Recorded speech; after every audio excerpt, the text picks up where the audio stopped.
Olá, amadas irmãs. Hoje nós vamos ler o capítulo 13 do livro Eu e Minha Boca Grande, de Joyce Meyer. Uma língua que cura. Ouvi, pois, falarei coisas excelentes.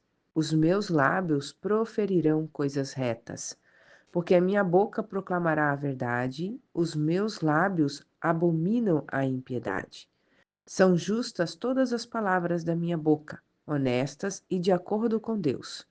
Não há nelas nenhuma coisa torta, nem perversa. Todas são retas para quem as entende e abre seu coração, e justas para os que acham o conhecimento e vivem por ele. Provérbios 8, do 6 ao 9. Essa passagem não deveria ser somente nossa confissão e testemunho, mas também nossa reputação. O que falamos sobre nós e o que os outros dizem de nós. Infelizmente, aprendemos na vida a falar com rodeios. Quando nos comunicamos, quase sempre os outros não têm a menor ideia do que falamos. Devemos nos comprometer com a comunicação simples, direta, honesta e verdadeira. Como Tiago nos disse, bênçãos e maldições não devem estar juntas em nossa boca. Ao contrário, temos de ser como a mulher de Provérbios 31. Em nossa boca deve estar a instrução da bondade. Como filhos de Deus, cheios do Espírito Santo, devemos manifestar os frutos do Espírito. Melhor dizendo, irmãs, o fruto do Espírito, é o que Gálatas 5:22 nos ensina. Principalmente a bondade, a benignidade, a mansidão e a humildade. Esta deve ser a nossa disposição. Qual a sua disposição? Como o leão que ruge e o urso que ataca, assim é o perverso que domina. Provérbios 28:15. Webster define a palavra disposição como o humor normal de alguém, temperamento, tendência ou inclinação habitual, ou a maneira comum de resposta emocional. Que tipo de disposição você tem? Você é normalmente feliz e de natureza boa ou é rabugento e mal-humorado? Você é doce e bom ou azedo e mau?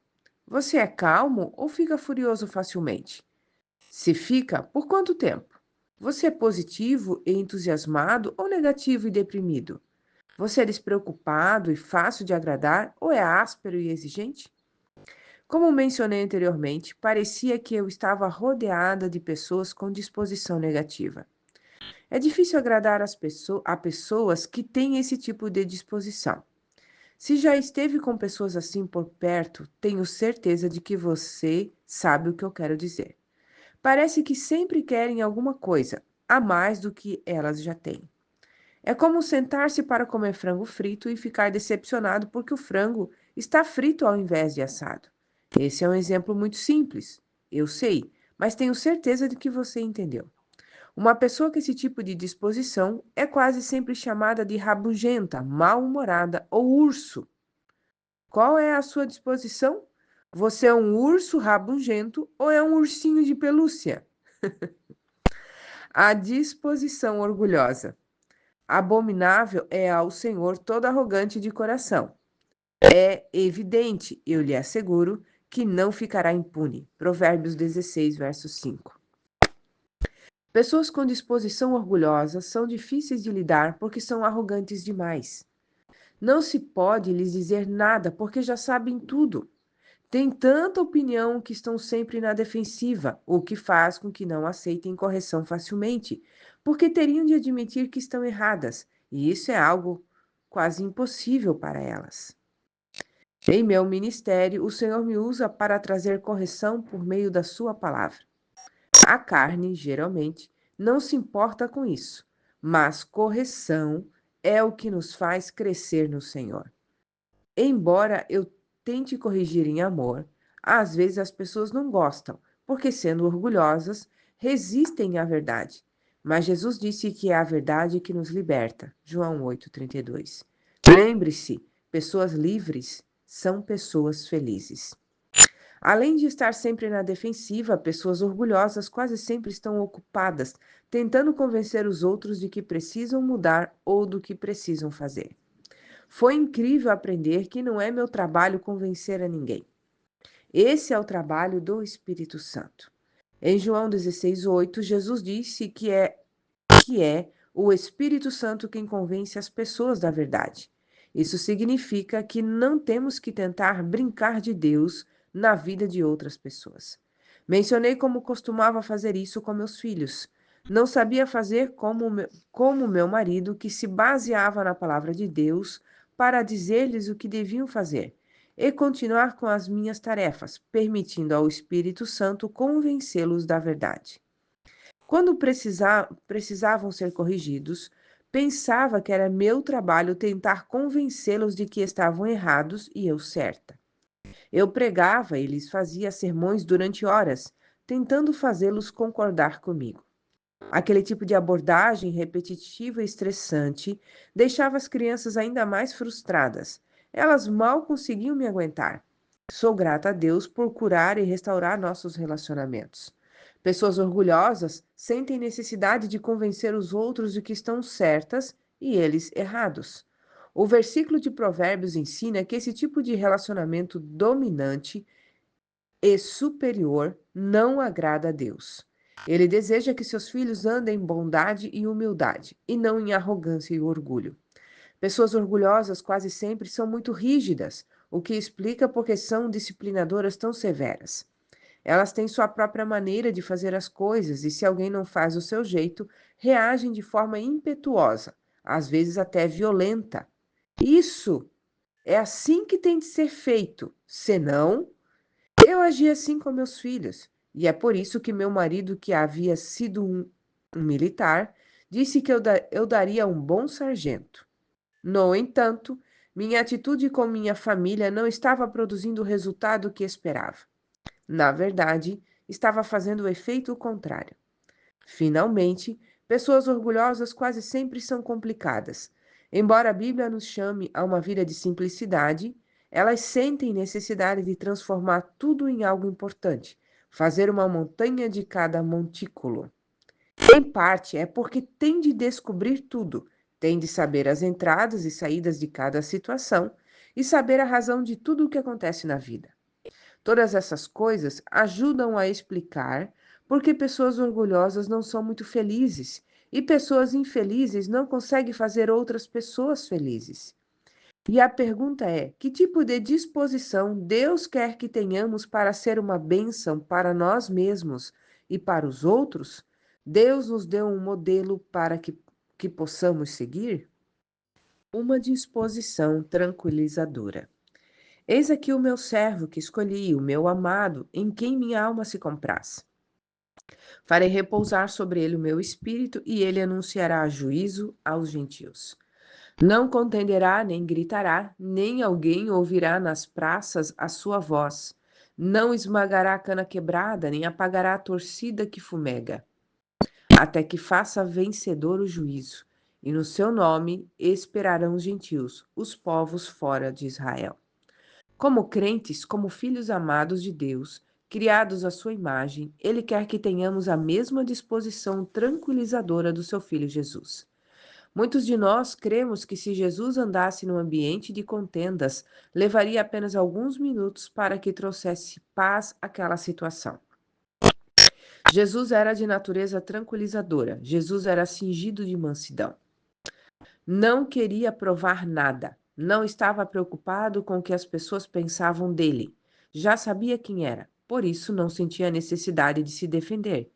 Embora outros ficassem preocupados com ele, sua resposta era sempre pacífica e amorosa.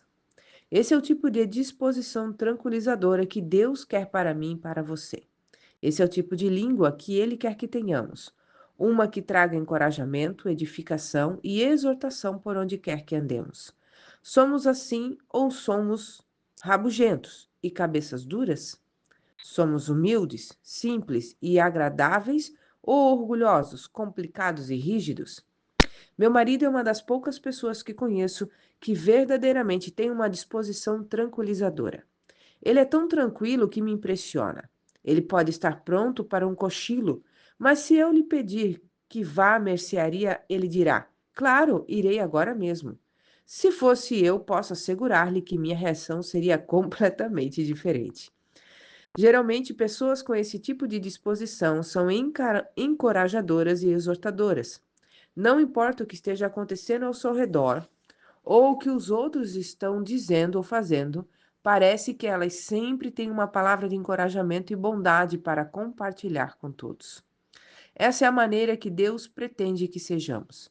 É para isso que ele nos deu a língua, não para cortar pessoas em pedaços, julgar, criticar e condenar aqueles que discordam de nós. Como mensageiros de Deus, porta-vozes, embaixadores da paz, não devemos ser ásperos e duros, orgulhosos e arrogantes, rígidos e inflexíveis.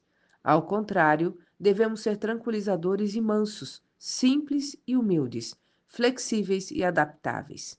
Para ser de maneira que Deus quer que sejamos, seus representantes na terra, devemos nos despojar de nossa velha natureza e nos revestir da nova natureza, que é a natureza de seu amado Filho Jesus Cristo, uma nova natureza, no sentido de que, quanto ao trato passado, vos despojeis do velho homem, deixeis de lado e descarteis vosso velho, eu, que se corrompe segundo as concupiscências do engano, e vos renoveis no espírito do vosso entendimento. Tenhais uma mente nova e atitude espiritual, e vos revistais do novo homem, o eu regenerado, criado segundo Deus, em justiça e retidão, procedentes da verdade. Efésios 4, 22 ao 24. Na versão King James, a declaração de abertura do versículo 22 diz: Despojai-vos concernentes à antiga conversação do velho homem. Embora a palavra anastrofe nessa passagem não seja mais traduzida como conversação, nas versões mais modernas, porque o significado dessa palavra em inglês mudou do tempo do King James, em que era comportamento, ainda creio que haja uma ligação vital entre conversação e comportamento, que é um reflexo e expressão de nossa natureza. O Senhor me revelou que nossa natureza é vista por intermédio da nossa conversação. Significa que o tipo de pessoa que somos é revelado por nossa fala. Nossa natureza sai por nossa boca. Se tivermos uma disposição tranquilizadora, nossas palavras trarão essa tranquilidade às águas turbulentas. A Bíblia não diz que a resposta branda desvia o furor? Provérbios 15:1. Isso é verdade, se tivermos a disposição de deixar nosso orgulho e permitir que o Espírito Santo trabalhe por nosso intermédio, como ele quiser, em cada situação. Se estivermos dispostos a nos humilhar diante do Senhor, em mansidão e obediência, como Jesus fez, então a mesma natureza que motivou suas palavras e ações transformará nossa natureza e trará tranquilidade à nossa vida e à vida de todos aqueles com quem entrarmos em contato. Jesus chamou isso de tomar seu fardo sobre nós. A natureza de Jesus. Vinde a mim, todos os que estáis cansados e sobrecarregados, e eu vos aliviarei. Eu acalmarei e refrigerarei vossas almas. Tomai sobre vós o meu jugo, e aprendei de mim, porque eu sou manso, dócil e humilde de coração. E achareis descanso, alívio, sossego e refrigério para a vossa alma. Porque o meu jugo é suave, útil, bom, não áspero, difícil, pesado, mas confortável, gracioso e agradável. E o meu fardo é leve. Mateus 11, do 28 ao 30. Para ter a natureza de Jesus e manifestá-la, precisamos saber qual é a natureza dele. Cada um de nós tem uma natureza diferente. Não há dois exatamente iguais. Nossa natureza também muda à medida que passamos por experiências e ciclos da vida. Com o passar dos anos, tenho visto a transformação em minha natureza e na do meu marido. Sou do tipo que tem uma personalidade briguenta. Pessoas com meu tipo de disposição são difíceis de agradar. Nada serve. Elas têm de transformar tudo em algo importante. Tais pessoas não são muito felizes. Os mais felizes são os que enfrentam bem as coisas. São fáceis de agradar e se dar bem. São do tipo deixe o barco correr. São ajustáveis e adaptáveis. Tais pessoas quase sempre trazem tranquilidade às águas turbulentas. Tenho de admitir que durante os primeiros 21 anos do nosso casamento, até que eu fosse cheia com o Espírito Santo, meu marido era muito mais feliz que eu. Finalmente, comecei a alcançá-lo, porque tenho mais da palavra de Deus em mim agora do que antes. No entanto, mesmo depois de ser batizada no Espírito Santo, não houve nenhuma mudança instantânea da noite para o dia em minha vida. Mudança real não acontece fácil ou rapidamente. Você já aprendeu que se quer mudar, deve querer, e querer tanto que se esforça para isso. Muitas pessoas gostariam de tomar apenas uma pílula ou pronunciar alguma palavra mágica numa noite e acordar na manhã seguinte completamente diferentes, completamente transformadas. Isso não funciona desta forma. Não existem santos da noite para o dia ou ministros instantâneos. Se você e eu queremos ser diferentes de como somos agora, então temos de suportar alguns sofrimentos. Vamos ter de cooperar com o Senhor passo a passo, enquanto Ele nos molda conforme Sua vontade, transformando-nos gradualmente na imagem de Seu Filho Jesus. No versículo 29 dessa passagem, Jesus descreve a natureza dele. Ele diz que é manso e humilde de coração, e continua dizendo que se tomarmos seu jugo, sua natureza, e aprendemos dele, acharemos descanso. Quando começarmos a tomar a bondade, a mansidão e a humildade que marcaram a vida de Jesus, acharemos descanso para a nossa alma. No versículo 30, Jesus descreve seu jugo, sua natureza, como suave e bom, e não duro, pesado, áspero ou aflito, mas confortável, gracioso e agradável. Lembre-se, se estiver sob pressão, essa pressão não vem de Deus. Seu jugo não é áspero, duro, pesado ou aflito, porque sua natureza não é assim. Essa não é a forma de ser do Senhor. Esta é a forma de ser do diabo. E é dessa forma que se tornam aqueles que se submetem a ele. Jesus tem uma disposição pacífica e tranquilizadora. É por isso que a Bíblia diz que, se quisermos ser guiados pelo Espírito de Deus, devemos aprender a ser guiados pela paz. Colossenses 3,15.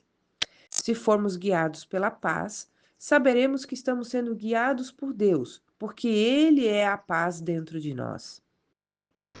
Muitos crentes vão de um culto a outro buscando uma voz, procurando uma palavra de Deus. Com a direção do Espírito Santo, ministrei palavras de conhecimento, palavras de sabedoria e palavras de profecia em nossos cultos. Todo mundo gosta disso.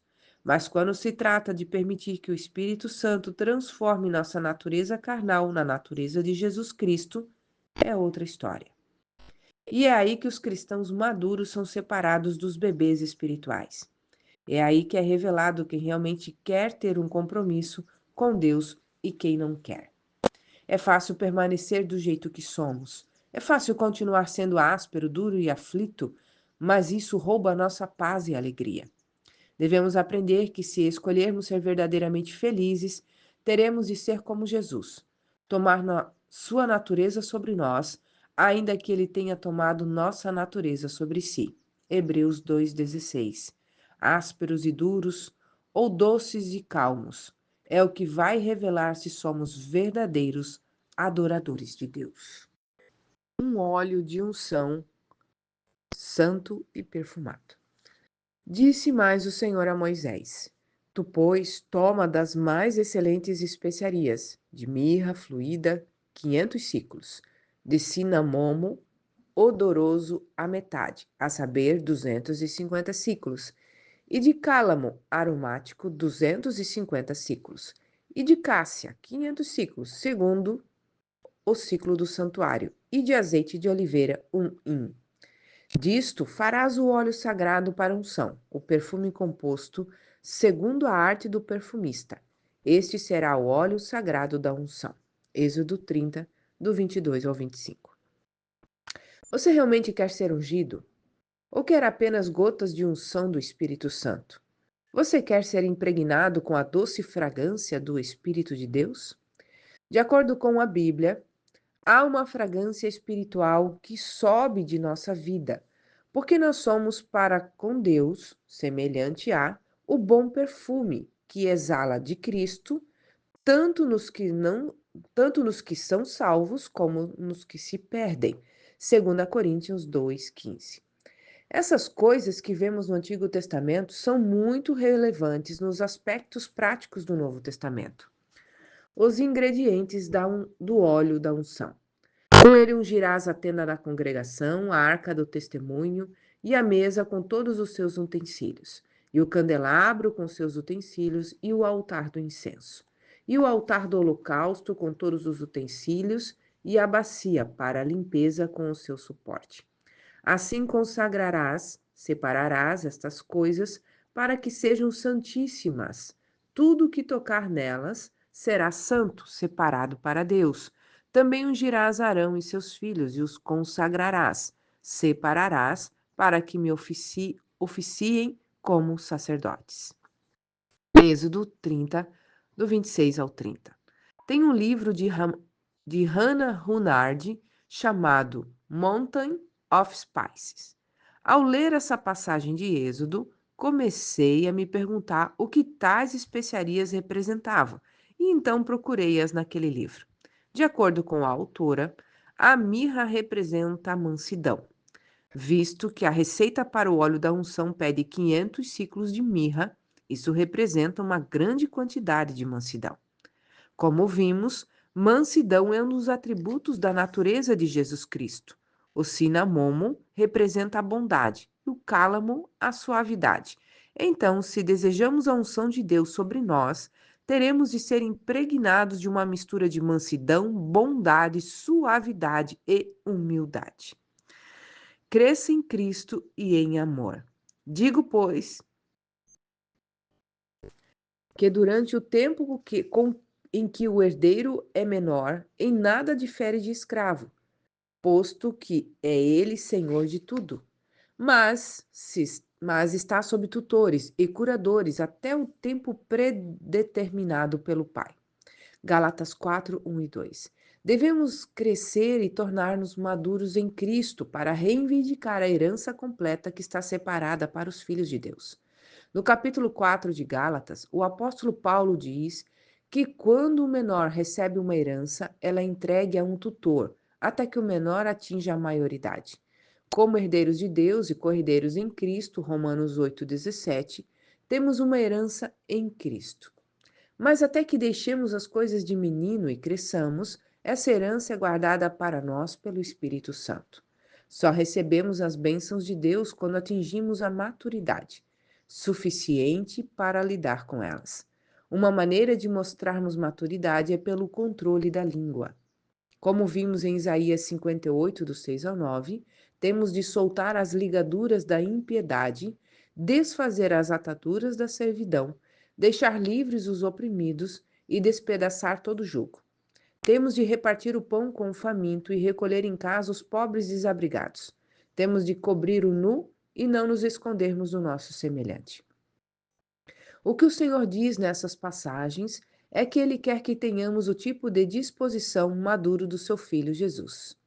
Uma disposição que não é egoísta e egocêntrica, mas que se importa com os outros. Como Isaías afirmou, então nossa luz romperá como a manhã, e nossa cura, nossa restauração, o poder de uma vida nova, brotará sem detença. Nossa justiça, nosso relacionamento correto com o Senhor irá diante de nós, conduzindo-nos à paz e à prosperidade. A glória do Senhor será a nossa retaguarda. Clamaremos ao Senhor e ele nos responderá. Quando tirarmos o jugo do meio de nós, o dedo que ameaça, quando pararmos de criticar e julgar os outros, quando lançarmos fora toda forma de falar falso, áspero e injustamente, então as bênçãos do Senhor virão sobre nós. É assim que nos tornamos verdadeiros adoradores, um aroma doce e suave para o Senhor. Uma fórmula para viver no reino, pelas quais nos têm sido doadas as suas preciosas e muito grandes promessas, para que por elas vos torneis coparticipantes da natureza divina, livrando-vos da corrupção, podridão e corrupção, das paixões, lascívia e ganância que há no mundo. Por isso mesmo, vós, reunindo toda a vossa diligência às promessas divinas, a associai, tornai participantes com a vossa fé e a virtude, excelência, resolução e energia cristã. Com a virtude, desenvolvei o conhecimento, inteligência, com o exercitando o conhecimento, desenvolvei o domínio próprio. Com o domínio próprio, a perseverança, paciência, persistência. Com a perseverança, desenvolvei a piedade. Com a piedade, desenvolvei a fraternidade. Com a fraternidade, desenvolvei o amor. Porque estas coisas, existindo em vós e em vós aumentando, fazem com que não sejais nem inativos, nem infrutuosos ao pleno conhecimento de nosso Senhor Jesus Cristo, o Messias, o ungido. 2 Pedro, capítulo 1, verso 4 a 8. Nessa passagem há uma fórmula bíblica para sair da carne e entrar na natureza divina, e para experimentar o verdadeiro viver no reino. Nosso relacionamento com Deus começa no pátio externo. De lá passamos para o pátio interno e finalmente para o Santo dos Santos. Nossa vida cristã começa com um novo nascimento. Oramos na carne, lemos a Bíblia na carne, vamos à igreja na carne. Adoramos na carne e Deus aceita esse tipo de adoração porque é Ele quem nos leva ao nível em que estamos. Mais tarde ele dirá: é hora de passar para o pátio interno. Por intermédio da mensagem de santidade. A mensagem da santidade diz que antes Deus permitia certas coisas, mas agora não permite mais. Finalmente, chega o dia em que Deus diz: agora é a hora de entrar no Santo dos Santos. Para entrar naquele lugar, toda a nossa vida deve ser colocada sobre o altar diante do Senhor. Não podemos mais reservar as pequenas coisas que queremos para nós mesmos. Devemos desistir de tudo por Deus e nos tornarmos verdadeiros adoradores em espírito e em verdade. João 4:23. Isso significa que devemos estar prontos para viver diante de Deus como Ele deseja, confiando que nos dará a graça para isso. Filipenses 2:13. Nessa passagem, a primeira coisa que nos é dita é que devemos tomar as promessas de Deus e zelar por elas. Muitas pessoas estão paradas bem no início. Elas nunca vão além das promessas de Deus. Andam por aí citando promessas a vida inteira, mas nunca zelam ou se esforçam. Por isso, nunca vem o cumprimento dessas promessas. Para crescer na verdadeira maturidade cristã e cumprir a vontade, o plano de Deus para a nossa vida, devemos decidir terminar a carreira que nos está proposta. 2 Timóteo 4:7. Haverá coisas que virão para nos desencorajar e nos fazer desistir, mas devemos ser determinados e zelosos. Devemos acrescentar fé ao nosso zelo, que por sua vez desenvolve a virtude ou a excelência. Há momentos em que o Senhor dirá: você não pode mais ser preguiçoso, desleixado e indisciplinado. Você tem de exercer excelência, determinação e energia cristãs. Essa excelência desenvolve o conhecimento, que produz o domínio próprio. Isso significa que não podemos mais fazer o que queremos, mas devemos ser comprometidos como Jesus, para fazer a vontade do Pai. Uma vez que desenvolvemos o domínio próprio, ele, por sua vez, nos leva à firmeza que é paciência ou resistência. Paciência não é apenas a capacidade de esperar, mas a capacidade de esperar com uma boa atitude. Enquanto esperamos, nossa vida deve exalar, aquele doce aroma diante do Senhor.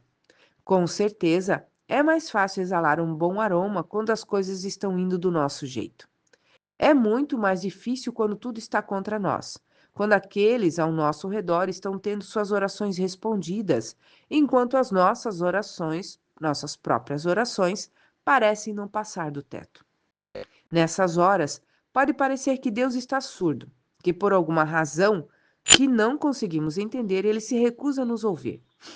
Todos nós passamos por isso. O teste é: Que tipo de fragrância exalamos enquanto esperamos? Nossa firmeza, nossa paciência e nossa resistência nos levam a algo chamado temor. É quando começamos a ser expostos a uma enxurrada constante de mensagens de santidade. Por quê? Porque Deus lida com cada virtude cristã, uma de cada vez. Ele está nos levando a algum lugar. Deus está nos levando para si mesmo, capacitando-nos a permanecer na sua santa presença. Ele está nos preparando para sermos usados por Ele no grande avivamento dos últimos dias. Depois do temor vem a afeição fraterna, que a versão King James chama de bondade fraterna. Esse tipo de afeição ou bondade fraterna produz o verdadeiro amor cristão, que é a tradução da Bíblia amplificada da palavra grega ágape, que significa amor semelhante ao de Deus. Cingivos de humildade. Cingivos todos de humildade, como a veste de um servo, para que não possa ser tirada de vós, livres do orgulho e arrogância, porque Deus resiste aos soberbos, insolentes, presunçosos e jactanciosos, e ele os frustra, se opõe e os derrota. Contudo, aos humildes concede a sua graça, favor e bênção. 1 Pedro 5, verso 5. Na época que comecei esse estudo sobre a língua, o Senhor me revelou por intermédio dessa fórmula que eu estava certa sobre ágape. Enquanto eu relembrava minha vida até aquele ponto, pude ver que o Senhor me sustentou em cada um dos estágios do crescimento cristão.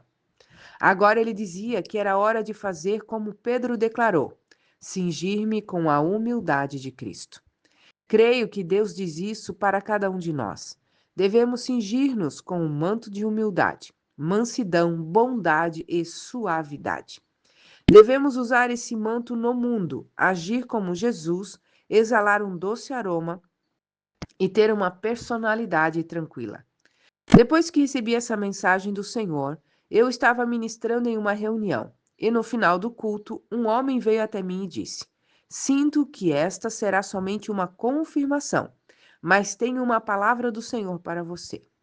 Ele continuou a citar esta passagem de 2 Pedro 1, do 4 ao 9, e disse: O Senhor diz que você está na bondade e depois disso vem o reino. Uau! Como disse anteriormente, sou cuidadosa com as palavras de outras pessoas, mas neste caso não há como aquela palavra ter sido acidental. Ela me encorajou muito porque acreditei que era uma confirmação do que Deus já tinha me mostrado. Esteja pronto para ser transformado. E todos nós, com o rosto desvendado, contemplando na palavra de Deus como por espelho a glória do Senhor, somos transformados de glória em glória na sua própria imagem, como pelo Senhor, o Espírito. 2 Coríntios 3, 18. A mudança que precisa acontecer em cada um de nós não vem da nossa vontade, da nossa força ou das nossas boas obras. Ela vem de conhecer a Deus pessoalmente e intimamente. Neste capítulo final, não ensinarei 7 passos para crescer no conhecimento do Senhor. Direi qual é a sua única responsabilidade. A confissão é boa, faz coisas na vida do crente, mas não muda o homem interior. Certos tipos de programas de oração são bons, ajudam a desenvolver a disciplina espiritual, mas não mudam o homem interior. Ler a Bíblia, frequentar a igreja e muitos outros exercícios são bons. São coisas que cada crente tem que praticar, mas elas não mudam o homem interior. Só existe uma maneira de mudar o homem interior. É colocando-se na presença de Deus e permitindo que Ele faça uma obra no seu interior. No momento, toda a Igreja de Jesus Cristo está trabalhando e se esforçando, tentando mudar. Deus me revelou que apreciaria muito se todos nós apenas o contemplássemos em Sua palavra e permitíssemos que seu Espírito nos transformasse em Sua imagem. Nós, carismáticos, nos tornamos tão religiosos? Na verdade, temos nossa própria religião. Planejamos e programamos tudo em nossa vida espiritual. Não há nada de errado com a disciplina e a ordem, mas se planejamos e programamos as coisas e deixamos Deus de fora, então temos um problemão em nossas mãos. A única coisa que vai nos transformar verdadeiramente é entrar na presença de Deus e esperar que Ele faça o que não podemos fazer sozinhos. Não estou desafiando você a sair e tentar ser bom, humilde, manso ou amoroso. Se essa é a mensagem que você captou deste livro, então você ficará frustrado. Esta mensagem não tem a intenção de trazer condenação para o que você é ou foi. É para trazer encorajamento para o que você pode ser, se quiser submeter-se ao Espírito do Deus vivo. O Senhor está procurando pessoas que desejam ser mudadas do que são agora para o que somente Ele pode fazê-las ser. O primeiro passo nesse processo envolve quase sempre uma mudança no discurso. Isso foi verdade para Abrão e Sarai, que tiveram de aprender a chamar-se por nomes diferentes. Foi verdade para Moisés, que deu a desculpa de não poder falar adequadamente, dado o problema com a língua. Isso foi verdade para Isaías, que disse ser um homem de lábios impuros, que vivia no meio de um povo de impuros lábios. Isso foi verdade para Jeremias, que alegou ser jovem demais para falar pelo Senhor. Isto será verdade para você e para mim. Se quisermos ser mudados, o Senhor fará nossa transformação e transfiguração de sua própria maneira e em seu próprio tempo, enquanto simplesmente tivermos comunhão com Ele no homem interior.